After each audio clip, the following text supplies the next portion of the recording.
ابنك مثل النبتة، مثل السيد لما نحطها بقلب التربة ونبلش نهتم فيها شوي شوي لحد ما هي تنمو وتكبر وتطلع الثمر اللي نحن بدنا اياها. فهون نحن محتاجين لصبر، نهتم كتير كويس بهي الزرعة او النبتة لحد ما نحن نقدر نوصل للنتيجة المرضية اللي نحن بدنا اياها. من هون لازم نشتغل على كل البوينتس، ومن اهم النقاط اللي لازم نشتغل عليها كأمهات هي التغيير. لما انا بدي اغير صفة موجودة فيني او صفة موجودة بابني او اسلوب حياة او اتيتيود معين، هون لازم يكون في بالي انه الصبر هو المفتاح النجاح، الصبر والتكرار. لانه في الصبر والتكرار هون انت بتوصلي لانك انت تغيري من الشغله اللي انت متضايقه منها. طبعا في عنا بيراميد اللي هو اسمه سلم المهارات. من هون لازم نعرف انه في عنا لا مهاره لا وعي، هي رقم واحد. بعدين بننتقل للمرحله اللي بعدها بيكون عنا وعي بس نحن ما عنا لسه المهاره، then ننتقل للخطوه اللي بعدها بصير عنا الوعي والمهاره، نوصل بعدين للتوب اوف ذا بيراميد يلي هي هون بتكون مهاره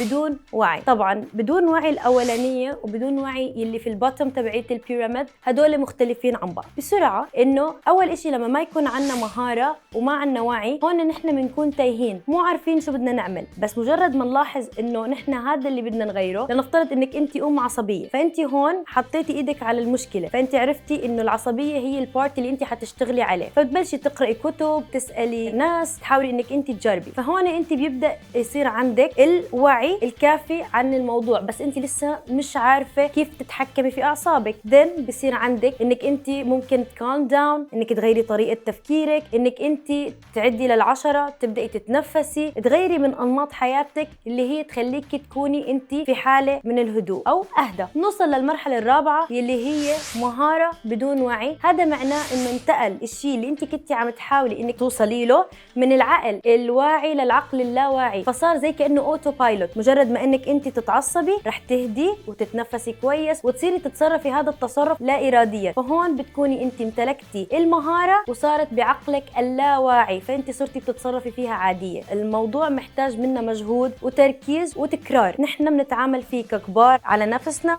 ولازم نحط باعتبارنا الطفل وكيف نحن لازم نشتغل عليه. وبما انه نحن عرضنا عليك اليوم فكره سلم المهارات، هذا معناها انه ما في شيء بالدنيا مستحيل، كل شيء ممكن نقدر نغيره ليكون احسن. انت دائما خلي عينك على شخصيتك وعلى طريقتك في الحياه لتقدري تطلعي الطفل بالطريقه المرضيه اللي انت نفسك تشوفيه فيها، حتى لو اخذ منك هذا الشيء بعض المجهود والوقت، حتى لو وقعتي وفشلتي وما زبط معك الموضوع من اول مره، لا تحسي بالفشل ولا تحسي بالاحباط، لانه نحن دائما معك خطوه بخطوه لنوصلك انت وطفلك لبر الامان.